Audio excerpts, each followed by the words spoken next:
So all the students, you are most welcome in this second part video of power sharing chapter of class 10th. And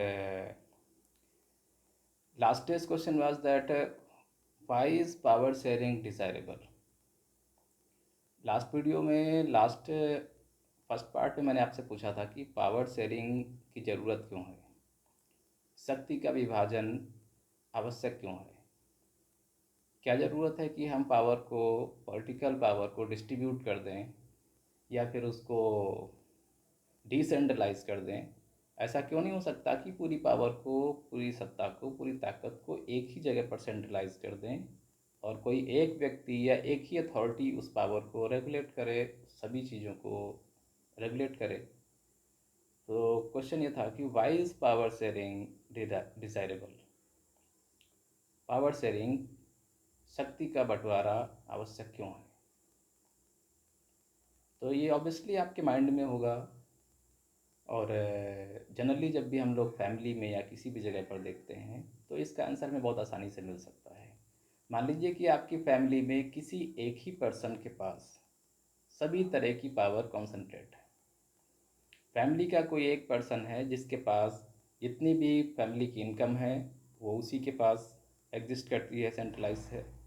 इसके बाद family में जितने भी decision लिए जाते हैं, चाहे वो पॉलिटिक्स से जुड़े हों, कोई भी कंस्ट्रक्शन का वर्क हो, या किसी बच्चे को कहीं एडमिशन लेना है, किसको क्या सब्जेक्ट सेलेक्ट करना है, किसको कहाँ जाना है, कहाँ नहीं जाना है, ये सारी चीज़ें, डिसीजन टेकिंग पावर जितनी भी है, अगर किसी एक पर्सन में, एक व्यक्ति में सेंट्रलाइज हो जाए, एक ही व्यक्ति के ऊपर निर्भर हो जाए, तो इससे क्या होगा? इससे एक सबसे बड़ी समस्या जो होगी वो ये होगी कि सभी लोगों को, फैमिली के सारे मेंबर्स को उसी एक व्यक्ति का इंतज़ार करना होगा। उस एक व्यक्ति के सहारे ही सभी को चलना होगा। जब तक उससे परमिशन नहीं मिलेगी या वो डिसीजन नहीं दे देगा, तब तक बाकी लोग बैठे रहेंगे हाथ पर हाथ धर के। कोई व्यक्ति किसी भी कार्य को करने से पहले उस व्यक्ति से पूछेगा। तो वो जो सुप्रीम अथॉरिटी है, सुप्रीम पावर है, उसके पास एक चीज़ तो ये जाएगी, वो बहुत ज़्यादा शक्ति का, बहुत ज़्यादा पावर का मालिक बन जाएगा। और हो सकता है कि वो फिर एक तरीके से तानाशाह की तरह वर्क करने लगे। उसको लगेगा अरे पूरा परिवार, सभी लोग मेरे कहने पर चल रहे हैं, अब तो मैं जो चाहूँगा, जिससे चाहूँगा उससे करवाऊँगा। अगर मान लीजिए 4-5 भाइयों के बीच में वो सबसे बड़ा है या उसके पास पूरी पावर है, तो वो छोटे भाइयों को ज़मीन जायदाद से लेकर किसी भी चीज़ में कोई हिस्सेदारी नहीं देगा।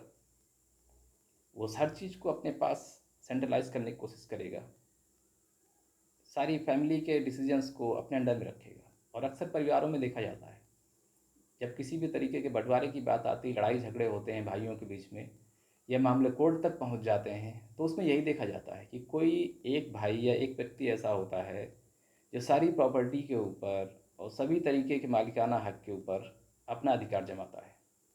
और उसी को लेकर के फिर बाकी जो उससे छोटे भाई बहन या फिर निचले दर्जे के लोग हैं फैमिली के, वो फिर कोर्ट में जाते हैं न्याय के लिए। तो इसका सीधा सा आंसर है कि अगर शक्ति का बंटवारा नहीं किया गया तो कोई एक व्यक्ति सुपर पावर बनने के लिए तैयार रहेगा और वक्त आने पर वो अपनी तानाशाही प्रवृत्ति पर उतर आएगा। और फिर ऐसी कंडीशन में सॉल्यूशन निकालना या उस तानाशाही व्यक्ति को, तानाशाही प्रवृत्ति को समाप्त करना बाकी लोगों के लिए बहुत मुश्किल हो जाएगा। तो यहाँ पर power sharing is desirable because the first reason is just so that nobody be the superpower and nobody will exist the almost power, and no authority, no government, no group or no person can be the holder of a supreme power or all the powers. कोई भी व्यक्ति बहुत अधिक शक्ति का मालिक, बहुत ज़्यादा सुपर पावर वाला नहीं हो पाएगा। इससे क्या होगा, बाकी लोगों को एक जो डर होता है कि कहीं ऐसा ना हो कि सुपर पावर वाला व्यक्ति हमें दबा दे, हमारे पर अत्याचार करे, हमारा शोषण कर ले। तो ये जो शोषणवादी प्रवृत्ति होती है कि जिसमें किसी माइनॉरिटी वर्ग को, अब हम लोग ज़रा इसको इनलार्ज करते हैं, सोसाइटी कम्युनिटी में आते हैं नेशनल और इंटरनेशनल लेवल पर लेकर के चलते हैं पावर शेयरिंग को। तो अभी आप देख रहे हैं ऐसे बहुत से कंट्रीज़ हैं जहाँ पर कंट्री का कोई जो लीडर होता है वो टॉप हेड होता है और उसके पास सारी पावर कंसिस्ट रहती है। मैं नाम नहीं लेना चाहूँगा यहाँ पर। और अभी भी आप देख रहे हैं दुनिया के तमाम देशों में तानाशाहों के नाम आए दिन अखबारों में सुर्खियों में आते हैं कि उसने ऐसा कर दिया, उसने तो अपने परिवार के किसी बहुत खास व्यक्ति को ही तोप के सामने रख कर के उसे उड़ा दिया, उसकी हत्या करवा दी, ऐसा करवा दिया, वैसा करवा दिया, उसने ऐसा नियम लागू कर दिया है, जनता परेशान है। तो ये क्यों हो रहा है? ये इसीलिए हो रहा है क्योंकि वो बहुत ज़्यादा शक्ति का, बहुत ज़्यादा पावर का मालिक हो गया है। अब वो जैसा चाहेगा वैसा करेगा और बाकी लोगों को अब कोई ऑप्शन नहीं है कि उसके अगेंस्ट जाएं। उसके खिलाफ जाने वाले को वो पनिश करेगा। जबकि इंडिया और अमेरिका जैसे जो डेमोक्रेटिक कंट्रीज़ हैं इनमें आप देखिए, यहाँ पर कोई भी प्राइम मिनिस्टर, प्रेसिडेंट से लेकर के कोई भी निचले तबके का एक गांव का प्रधान भी ना बहुत ज़्यादा अनलिमिटेड पावर का मालिक नहीं है। Nobody has too much power so that he can become the head of or the superpower, and he cannot oppress others. So power sharing is desirable because it reduces the possibility of domination of the majority on others or on minorities. And it is also important so that everybody will get the chance to enjoy the power. Power sharing इसलिए भी important है कि समय के साथ साथ changement होगा। पुराने लोग सत्ता से जाएंगे, नए लोग आएंगे, नई विचारधाराएं आएंगी और हो सकता है कुछ ऐसी आइडियोलॉजी, ऐसे कॉन्सेप्ट लेकर के कोई पॉलिटिकल पार्टी, कोई लीडर आता है कंट्री में, जो प्राइम मिनिस्टर, प्रेसिडेंट बनता है, एमपी एमएलए बनता है, उसके पास कोई नया आइडिया हो, पब्लिक के वेलफेयर के लिए काम करने की उसकी आइडियोलॉजी डिफरेंट हो सकती है, वो जनता को कुछ और देना चाहता हो। तो जब तक उसके पास पावर नहीं आएगी वो उस वेलफेयर प्रोग्राम को, वेलफेयर की उन चीज़ों को यूटिलाइज और इम्प्लीमेंट नहीं कर पाएगा। तो इसलिए भी ज़रूरी है कि पावर शेयरिंग का जो मेथड है, जो प्रोसेस है, ये सभी लोगों को अपॉर्चुनिटी देता है कि अगर वो किसी पॉलिटिकल पोस्ट पर, किसी पॉलिटिकल कंपटीशन में, इलेक्शन में पार्टिसिपेट करना चाहते हैं और फ्यूचर में अपने देश का, अपनी जनता का भला करना चाहते हैं, उसके लिए कुछ करना चाहते हैं, तो उनको भी चांस मिलेगा।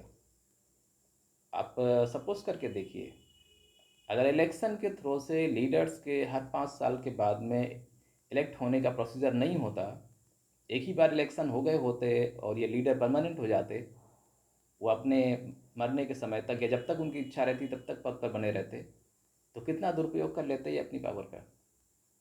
तो जो इलेक्शन का प्रोसीजर है ये भी पावर शेयरिंग का ही एक पार्ट है। हर 5 साल के बाद एक निश्चित अंतराल के बाद इलेक्शन होते हैं। तो इससे क्या होता है, बहुत से ऐसे लीडर जिनको जनता को लगता है कि ये सही नहीं है, ये हमारे लिए अच्छा नहीं कर रहे हैं, या पब्लिक को लगता है कि अरे इससे अच्छा तो अब दूसरा लीडर हमारे सामने आ गया है, अब क्यों ना हम उसको प्रमोट करें, उसको इलेक्शन में वोट दे करके आगे लाएं। तो पब्लिक के पास अपॉर्चुनिटी होती है और लीडर्स के पास भी अपॉर्चुनिटी होती है कि अगर वो पब्लिक के लिए कुछ कर सकते हैं, पब्लिक की नीड को, रिक्वायरमेंट को, आने वाले फ्यूचर में पब्लिक की जो ओपिनियंस हैं उनको पूरा करने की अगर उनमें एबिलिटी, कैपेसिटी है, तो ये पावर शेयरिंग का जो मेथड है ये उनको भी चांस देता है कि वो भी लीडिंग में आगे आएंगे, उनको पावर मिलेगी और फिर वो अपने उस काम को पूरा कर सकते हैं। तो ये तो इसका आंसर हो गया कि पावर शेयरिंग ज़रूरी क्यों है, कॉमन सी बात है। और एक और भी इसका आंसर है कि फैमिली में अगर पावर का, वर्क का डिवीज़न ना हो, power sharing is not only the distribution or division of political power, it is also the division and distribution of work. Power sharing is also the division of work. Government के बहुत सारे organisations हैं, government के बहुत सारे ऐसे departments हैं, home ministry है, फॉरेन मिनिस्ट्री है, उसके बाद में रेलवे मिनिस्ट्री है, ट्रांसपोर्टेशन, और बहुत से जितने भी डिपार्टमेंट आप इमेजिन कर सकते हैं पूरे कंट्री में सेक्टर्स में डिवाइड किया गया है इनको, इन सब के अलग अलग मिनिस्टर्स होते हैं। एक ही गवर्नमेंट के अलग अलग मेंबर को, अलग अलग एमपी या स्टेट में कहें तो एमएलएस को मिनिस्टर बनाया जाता है उस पर्टिकुलर डिपार्टमेंट का। और फिर उस डिपार्टमेंट में ऑफिसर्स होते हैं, एग्जीक्यूटिव्स होते हैं, उनके नीचे बहुत सारे दूसरे एम्प्लॉयज़ हैं जो परमानेंट भी हो सकते हैं और टेम्परेरी बेसिस पे भी हो सकते हैं। और इन सबको पर्टिकुलर टास्क, पर्टिकुलर वर्क दिया गया है और ये सारे मिलकर के उस डिपार्टमेंट को रन करते हैं। आप अंदाज़ा करिए, अंदाज़ा लगाइए कि रेलवे मिनिस्ट्री में क्या केवल रेल मंत्री ही अकेले पूरे पूरे सिस्टम को संभाल सकता है या पूरे रेलवे सिस्टम को कंट्रोल कर सकता है। दुनिया का एक इतना बड़ा रेल नेटवर्क इंडिया का है, उसको एक रेल मंत्री अकेले संभाल पाए, रेगुलेट कर ले जाए, एक ऑर्डर पर सब कुछ चल पड़े, सब कुछ रुक जाए, ये पॉसिबल नहीं है। उसके अंडर में आपको जैसे पता है कि पूरे इंडिया में बहुत सारे रेलवे जोन्स हैं। इस समय लगभग 19 रेलवे जोन हैं। इन सभी जोन में उनके जोनल ऑफिसर होते हैं, जोनल अधिकारी होते हैं। इसके बाद में इतने सारे स्टेशन मास्टर, फिर रेलवे ड्राइवर्स, उसके बाद उसमें कंट्रोलर, जाने कितने मेंबर्स। बहुत बड़ा ऑर्गेनाइजेशन है और सबकी अपनी पर्टिकुलर ड्यूटी है कि उनको वो अपना काम, अपना टास्क कंप्लीट करना है। और तब इतना बड़ा ये मिनिस्ट्री, इतना बड़ा नेटवर्क चल पाता है। तो यहाँ पर जो पावर शेयरिंग है वो लोगों को वर्क को डिवाइड करके दे देती है, जिससे लोग अपने पर्टिकुलर वर्क को, पर्टिकुलर टास्क को कंप्लीट करें और फिर पूरा सिस्टम चले। ऐसे हमारी फैमिलीज़ में भी होता है। जिस फैमिली में work division, power division proper way में होता है ना, वो फैमिली बहुत सही ढंग से चलती है। मान लीजिए फैमिली में 4 भाई हैं, उनके माता पिता हैं, माता पिता बूढ़े हो चुके हैं। वो क्या करते हैं, घर में छोटे बच्चे हैं उनको खिलाते हैं, उनको पढ़ाते हैं, या छोटे मोटे घरेलू और बाहरी काम जो बाज़ार हाट के हैं वो कराते हैं। ये उनका काम है, ये उनकी पावर है एक तरीके से। अगर कोई बहुत बड़ा मैटर आता है फैमिली का, शादी विवाह से लेकर के कोई भी ऐसा, तो वहाँ पर उनसे राय भी ली जाती है। अब 4 भाई जो वर्क करते हैं, जो अर्निंग करते हैं फैमिली के लिए, उनके पास अलग अलग डिपार्टमेंट है। मान लीजिए एक शॉपकीपर है तो वो दुकानदारी का काम देखता है, एक गवर्नमेंट जॉब में है तो वहाँ का काम देखता है। फिर इसके बाद में किसको बिजली का बिल देना है, किसको हाउस टैक्स देना है, किसको बच्चों की पढ़ाई की फ़ीस सबमिट करनी है, ये डिवीज़न फैमिलीज़ में होते हैं। और ये जो वर्क डिवीज़न है ना, ये फैमिली को रन करने के लिए और पूरे फैमिली को सही सिस्टम से चलने के लिए एनर्जी देता है, उनको एक वे प्रोवाइड करता है। और ये जो वे है, ये जो वर्क का डिवीज़न है, ये फाइनली उस फैमिली की सक्सेस को प्रमोट करता है। ऐसे ही कंट्री की डेवलपमेंट के लिए, वेलफेयर के लिए वर्क डिवीज़न है। और वर्क डिवीज़न में ये सारी चीज़ें होती रहती हैं। तो पावर शेयरिंग का ये जो कॉन्सेप्ट है, इसमें ये इम्पोर्टेंट है कि यहाँ पर वर्क का डिवीज़न होता है। अभी नेशनल और इंटरनेशनल लेवल पर इस चैप्टर में 2 एग्ज़ाम्पल लिए गए हैं, जिनसे हमें पता चलेगा कि पावर शेयरिंग की नीड इतनी ज़रूरी क्यों है। एक एग्ज़ाम्पल बेल्जियम का है, एक यूरोपियन कंट्री है, बहुत छोटा सा कंट्री है। वहाँ पर पावर शेयरिंग का जो मॉडल है उसको भी एक एग्ज़ाम्पल के तौर पर, और पूरे वर्ल्ड वाइड ये फेमस एग्ज़ाम्पल है बेल्जियम का जो पावर शेयरिंग का मॉडल है। और दूसरा है श्रीलंका। इन दोनों कंट्रीज़ के एग्ज़ाम्पल आपकी बुक में दिए हुए हैं एनसीईआरटी में। और ख़ास बात यह है कि दोनों कंट्री, बेल्जियम और श्रीलंका, ये एक दूसरे से पावर शेयरिंग के मामले में जस्ट अपोजिट हैं। जहाँ बेल्जियम में पावर को इस तरीके से शेयर किया गया है, वहाँ के लीडर्स ने पावर शेयरिंग के सिस्टम को इतना अच्छे ढंग से ऑर्गेनाइज़ किया है कि पूरे वर्ल्ड में आज डेमोक्रेटिक कंट्रीज़ की इस पूरी दुनिया में वो एक रोल मॉडल बन गया है बेल्जियम।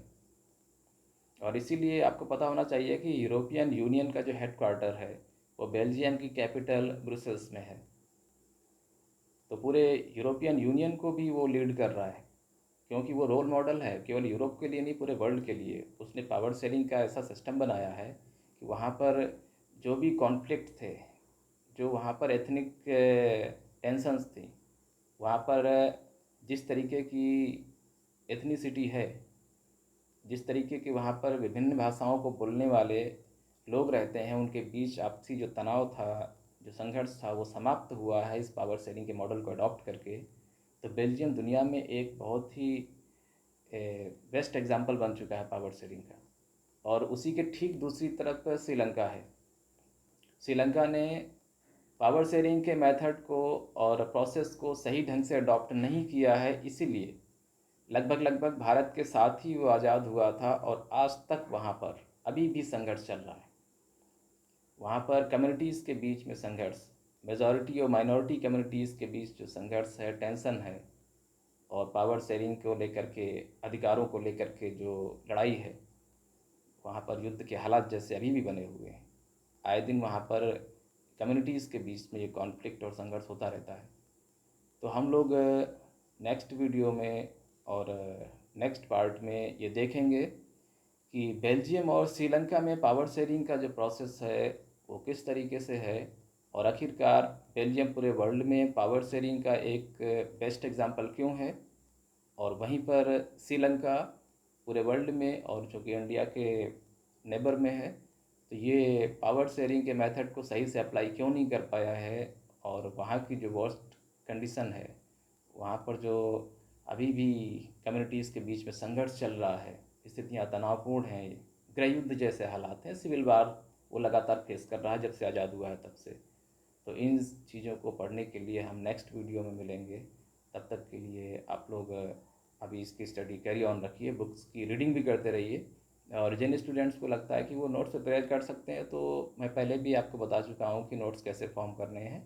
आप बुक को लेकर के टॉपिक बाय टॉपिक, जो उसमें हेडलाइन बुक में है उसकी हेडलाइन लिखिए, और उसके अंदर जो भी मैटर है उसको आप नोट्स के फॉर्म में पॉइंट वाइज नोट करते चले जाइए, तो आपके नोट्स भी प्रिपेयर होते जाएंगे। और बाकी के नेक्स्ट टॉपिक में हम लोग आगे डिस्कशन करेंगे कि बेल्जियम और श्रीलंका के जो एग्जाम्पल्स हैं एनसीईआरटी बुक में दिए गए हैं पावर शेयरिंग को लेकर के, उन पर क्या हो सकता है और वो क्यों लिए गए हैं, उस पर चर्चा करेंगे। तो आगे देखते रहिएगा। Thank you.